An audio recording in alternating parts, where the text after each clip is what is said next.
Shalom Godly Family. Pagi ini kita kembali menikmati teh hangat. Teduhkan hati, hadirkan semangat.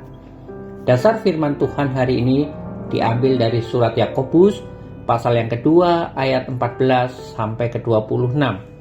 Namun saya akan membaca ayat yang ke-17 dan 20 saja. Demikian firman Tuhan ayat yang ke-17. Demikian juga halnya dengan iman. Jika iman itu tidak disertai perbuatan, maka iman itu pada hakikatnya adalah mati. Ayat ke-20. Hai manusia yang bebal, maukah engkau mengakui sekarang bahwa iman tanpa perbuatan adalah iman yang kosong? Demikian jauh firman Tuhan, berbahagialah kita yang membaca dan merenungkannya. Godly Family yang terkasih, ajaran Kristen menekankan bahwa keselamatan didasarkan oleh iman dan bukan perbuatan. Benar. Namun banyak orang Kristen justru terlena sehingga tidak lagi melihat pentingnya perbuatan sebagai bukti nyata dari iman yang dimilikinya. Dalam suratnya, Yakobus memberikan nasihat kepada ke-12 suku di perantauan yang sudah lahir baru sebagai murid Kristus untuk menunjukkan imannya dengan perbuatan-perbuatan. Sebab iman tanpa perbuatan pada hakikatnya adalah iman yang mati, yang dicatat di dalam ayat 17 sampai ke 18. Iman yang benar pasti akan disertai dengan perbuatan yang benar.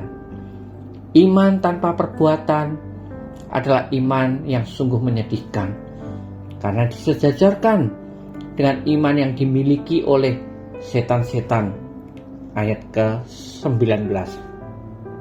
Yakobus juga memberikan dua contoh konkret dari teladan iman yang dapat kita jumpai melalui kehidupan bapak orang beriman.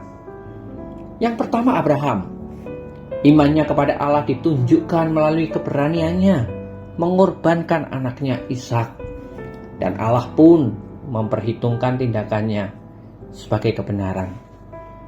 Yang kedua, Rahab, seorang wanita yang dipandang rendah dan berdosa, yang menurut penafsiran Yahudi dikatakan bahwa Rahab sudah melacurkan diri selama 40 tahun lamanya. Namun ia pun dibenarkan karena keberaniannya menyambut para pengintai Israel dengan mempertaruhkan nyawanya. Dan keberaniannya itu adalah bukti dari imannya. Maka pesan Yakobus dalam perikop ini sangat jelas, bahwa iman tanpa perbuatan adalah seperti mayat, yaitu tubuh tanpa roh, yang juga berarti iman yang kosong dan tidak berguna sama sekali. Iman seharusnya berpadu dengan perbuatan.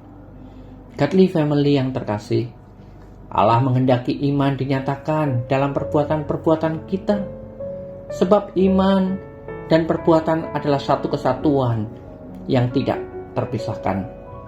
Melalui perbuatan, kita menunjukkan dan membuktikan iman yang sejati di dalam kehidupan kita sebagai orang percaya.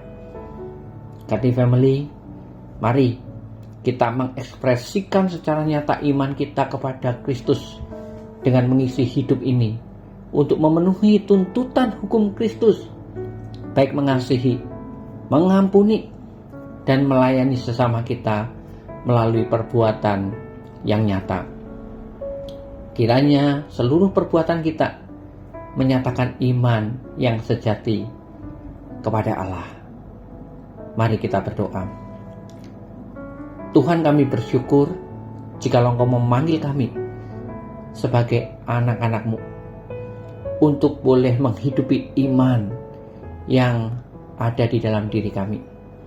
Ajar kami ya Tuhan untuk mengekspresikan tindakan kami yang beriman ini melalui perbuatan-perbuatan nyata, sehingga kami bukan hanya mengerti secara teori, tetapi kami bisa mempraktekannya di dalam kehidupan sehari-hari.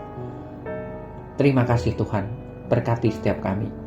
Di dalam nama Tuhan Yesus kami berdoa. Amin.